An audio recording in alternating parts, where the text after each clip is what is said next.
Halo sahabat PBJ.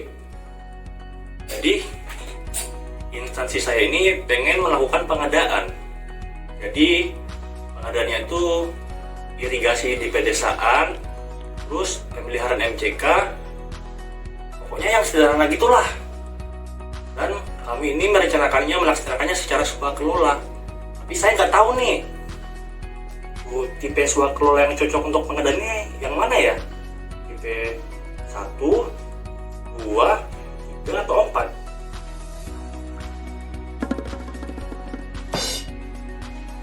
Gimana kalau kita bareng-bareng mencari tahu dulu ya?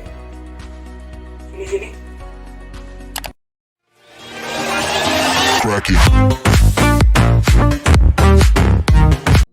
Mari mengenal swakelola. Pengadaan barang atau jasa secara swakelola yang selanjutnya disebut dengan swakelola adalah cara memperoleh barang atau jasa yang dikerjakan sendiri oleh kementerian atau lembaga atau perangkat daerah, kementerian atau lembaga atau perangkat daerah lain, organisasi kemasyarakatan, dan kelompok masyarakat. Penyelenggara swakelola adalah tim yang menyelenggarakan kegiatan secara swakelola. Pelaksanaan PBJ melalui swakelola merupakan bagian dari pelatihan keahlian tingkat dasar PBJP yang tertuang dalam Perpres nomor 16 tahun 2018 dan Perlem nomor 8 tahun 2018. Mengenai pelaksanaannya sendiri, pelaksanaan swakelola dilaksanakan dengan sesuai rencana kerja yang dibuat oleh tim persiapan, di mana perencanaan telah disusun dalam KAK swakelola. Lalu, misal dalam swakelola itu membutuhkan barang atau jasa, maka dilakukan pengadaan barang untuk mendukung swakelolanya. Contohnya, jika ada kegiatan diklat lalu dibutuhkan catering untuk peserta diklat, maka dilakukan pengadaan. Lalu selanjutnya kegiatan pelaksanaan adalah pembayaran swakelola, misalnya adalah honor. Swakelola berdasarkan tipenya ada 4. Mari kita bahas dari swakelola tipe pertama.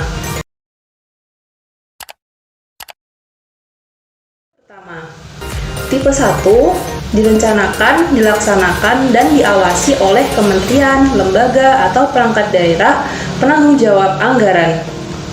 Penetapan penyelenggaraan swakelola tipe 1 dilakukan oleh pengguna anggaran atau kuasa pengguna anggaran. Penanggung jawab anggaran dalam penetapan tim persiapan, tim pengawasan, dan tim pelaksana. Pelaksanaan swakelola tipe 1 terdiri dari PA atau KPA, yang di bawahnya terdapat beberapa perangkat seperti penyelenggara swakelola yang terdiri dari tim persiapan, tim pelaksana, tim pengawas yang ditetapkan oleh PA atau KPA. Lalu terdapat PJPHP atau PPHP, terdapat PPK, dan juga UKPBJ atau PP. Syarat dari pelaksanaan swakelola tipe 1 ini adalah PA atau KPA dapat menggunakan pegawai kementerian atau lembaga atau perangkat daerah dan atau tenaga ahli dengan syarat penggunaan tenaga ahli tidak melebihi 50% dari jumlah tim pelaksana. Dalam hal dibutuhkan alat, bahan, dan material melalui penyedia, pengadaannya dilaksanakan sesuai dengan ketentuan dalam Perpres.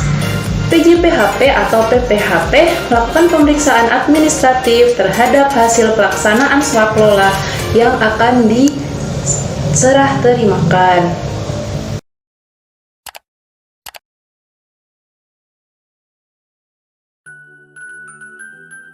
Saya akan menjelaskan mengenai pengadaan barang atau jasa pemerintah melalui swakelola tipe 2. Swakelola dibagi menjadi 3 tim, yaitu tim persiapan, tim pengawas, dan tim pelaksana. Tim persiapan dan tim pengawas berasal dari kementerian atau lembaga atau pemerintah daerah penyelenggara swakelola. Sementara kementerian atau lembaga atau pemerintah daerah lain berperan sebagai tim pelaksana.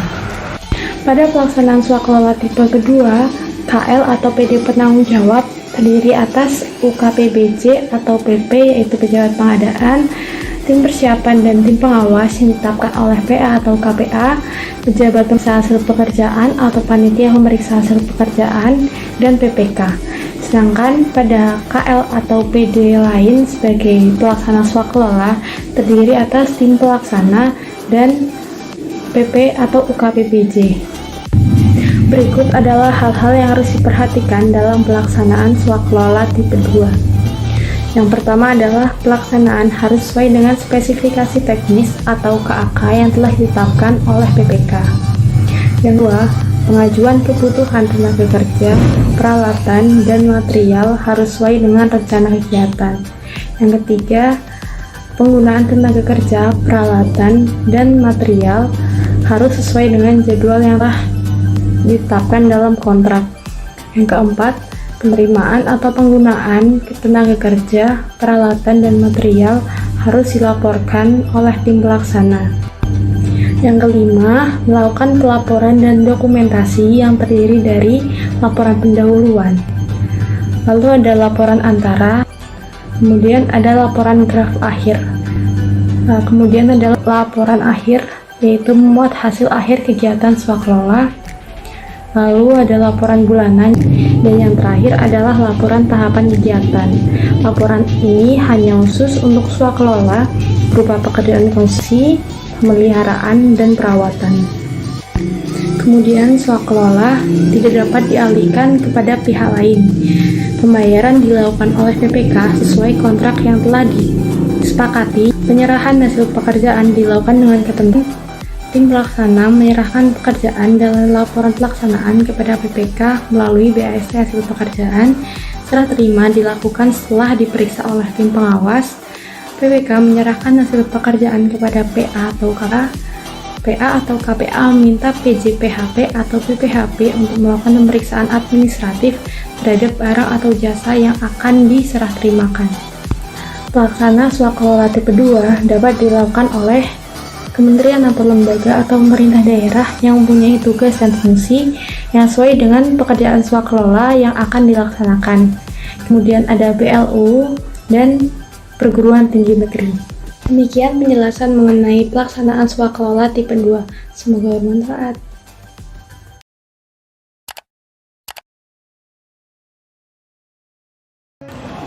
Kali ini kita akan membahas tentang swakelola tipe ketiga. Swakelola tipe ketiga dilaksanakan tim pelaksana sesuai dengan jadwal dan tahapan yang ada di dalam kontrak swakelola. Direncanakan dan diawasi oleh KL atau perangkat daerah selaku penanggung jawab anggaran dan dilaksanakan oleh organisasi kemasyarakatan. Sama dengan pelaksanaan tipe pertama dan kedua, ada beberapa hal yang harus diperhatikan oleh tim pelaksana. Yang pertama, pelaksanaan swakelola harus sesuai dengan kerangka acuan kerja yang ditetapkan oleh pejabat pembuat komitmen atau PPK. Kedua, kebutuhan pengajuan tenaga kerja, peralatan dan material harus sesuai dengan kontrak swakelola. Yang ketiga, penggunaan tenaga kerja, peralatan dan material harus sesuai dengan jadwal. Yang keempat, penerimaan dan penggunaan tenaga kerja, peralatan dan material harus dilaporkan tim pelaksana. Yang kelima, pelaporan disusun dengan jenis-jenis sebagai berikut. Yang pertama, laporan pendahuluan. Yang kedua, laporan antara. Yang ketiga, laporan draft akhir. Yang keempat, laporan akhir. Kelima, laporan bulanan. Keenam, laporan tahapan kegiatan. Pelaksana swakelola tipe ketiga, yaitu organisasi kemasyarakatan, dilarang mengalihkan pekerjaan utama ke pihak lain. Dalam melakukan kerjasama dengan organisasi kemasyarakatan, organisasi pengadaan harus bersikap lebih teliti dan memperhatikan persyaratan ormas. Apakah ormas yang akan diajak bekerja sama telah melengkapi semua persyaratan sesuai dengan peraturan perundang-undangan yang berlaku? Kemudian, berbadan hukum. Apakah ormas yang diajak bekerja sama telah memiliki badan hukum? Lalu, pelaksanaan di lapangan. Apakah pelaksanaan swakelola harus sesuai dengan apa yang telah direncanakan? Untuk itu, perlu dilakukan pengawasan agar tidak terjadi penyimpangan. Penyerahan hasil pekerjaan swakelola dilakukan dengan ketentuan sebagai berikut. Yang pertama, tim pelaksana menyerahkan pekerjaan dan laporan kepada PPK. Serah terima dicatat di dalam berita acara serah terima hasil pekerjaan. Yang kedua, serah terima dilakukan setelah diperiksa oleh pengawas. Ketiga, PPK menyerahkan hasil pekerjaan kepada PA atau KPA. Yang keempat, serah terima dilakukan setelah administrasi diperiksa pejabat atau panitia pemeriksa hasil pekerjaan. Demikian pembahasan mengenai swaklola tipe ketiga.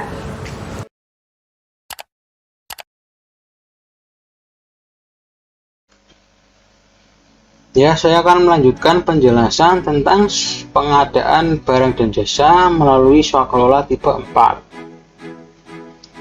Kalau boleh saya bacakan, swaklola tipe 4 adalah swaklola yang direncanakan oleh KLPD penanggung jawab anggaran dan atau berdasarkan usulan kelompok masyarakat dan dilaksanakan serta diawasi oleh kelompok masyarakat pelaksana swaklola.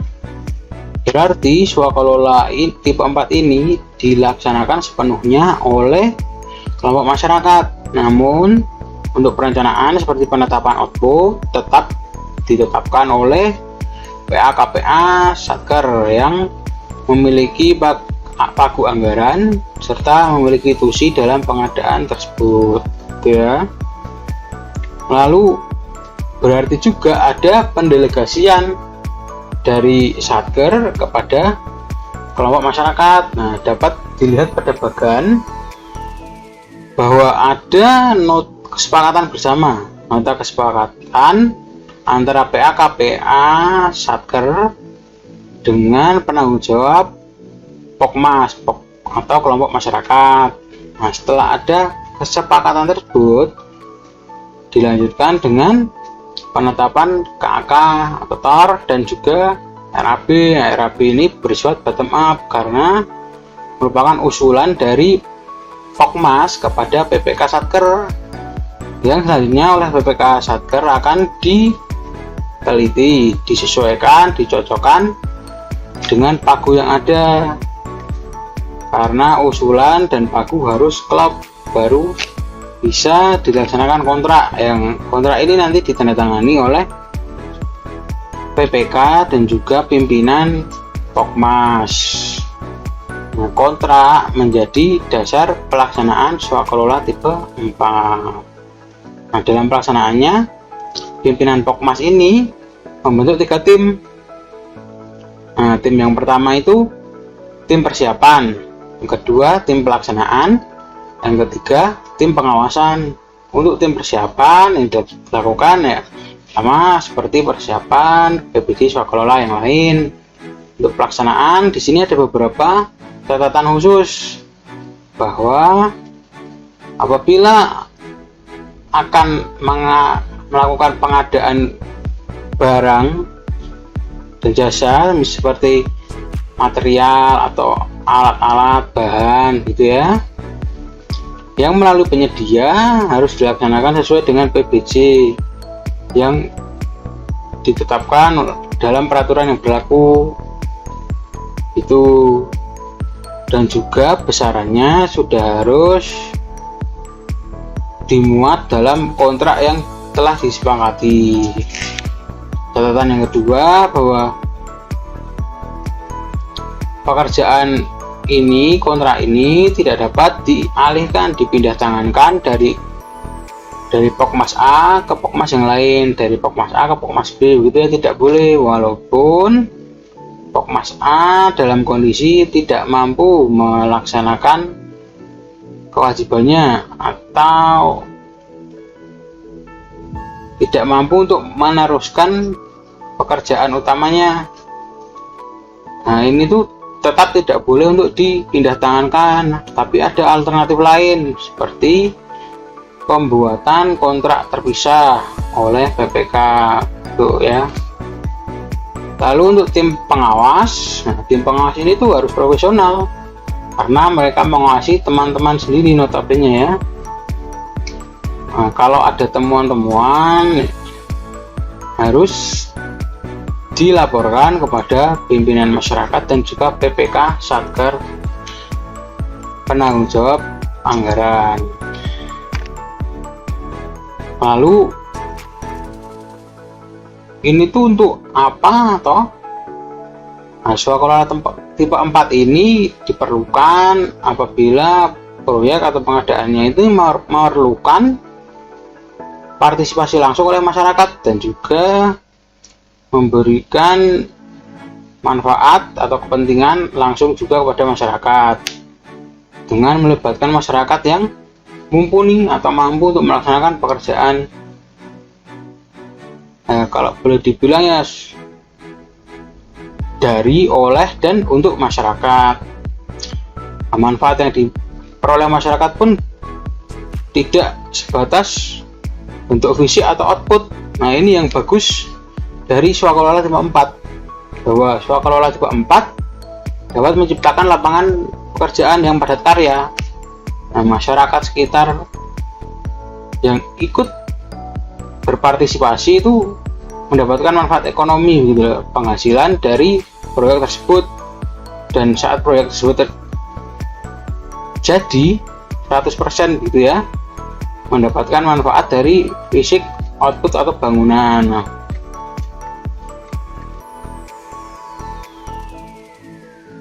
Nah, untuk contoh-contohnya ya, contohnya itu seperti Kementerian PUPR. Nah, satkernya nih mau membuat irigasi untuk persawahan di daerah Magelang sana. Nah, itu nanti dari Satker Kementerian PUPR akan memilih kelompok masyarakat yang memang mampu dan di daerah tersebut gitu ya, untuk melaksanakan pengadaan irigasi persawahan. Contoh yang lain seperti rabat beton atau berjalan di pedesaan. Ada juga kegiatan pemeliharaan MCK.